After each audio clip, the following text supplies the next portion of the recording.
В Карачаево-Черкесии сегодня большой праздник. Вспоминают о событиях полувековой давности, когда целый народ карачаевцев выслали в пустынной степи Средней Азии. И лишь спустя 10 лет тем, кто выжил, разрешили вернуться обратно. И первые семьи приехали на родину как раз в мае 57-го. Настоящие джигиты сегодня, как и полагается, состязались на самых резвых чистокровных жеребцах. Официально считается, что с первым заездом на Пятигорском ипподроме в России открылся летний скаковой сезон.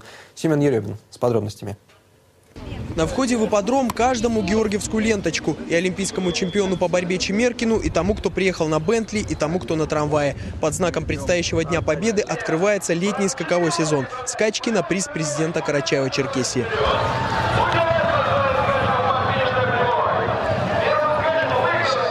Сегодня годовщина возврата карачаевского народа в республику после репатриации в 1943 году. Так даже один из забегов назвали. Его призовой фонд – 500 000 рублей. Президентский оценен в 1 000 000. Всего же разыграют около 3 миллионов рублей.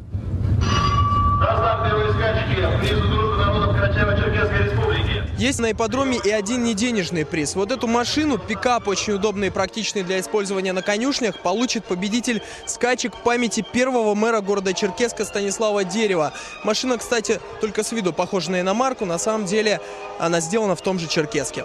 Часть призового фонда, как всегда, пойдет на оплату сыгравших ставок тотализатора. Выиграть надеется и Владимир Васильевич Карелин, ветеран Великой Отечественной. В свои почти 90 он по-прежнему азартен. Не пропускают. 60 лет. Самые активные игроки на трибуны не выходят. Держатся около касс тотализатора и вполне довольны телетрансляцией. Так говорит Сергей Самоянц, лучше видно в финише. Спорный момент за 3-е место.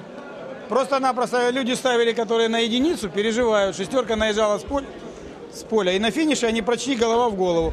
Хотя бы минимальную ставку в 10 рублей сегодня сделал практически каждый. Но для многих пятигорчан открытие национального скакового сезона – это просто хорошая возможность отпраздновать Первомай.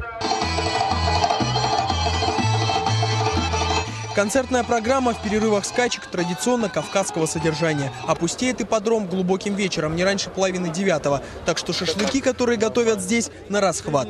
Семен Еремин, Константин Шеляпин и Алексей Гончаров. 5 канал, Пятигорск.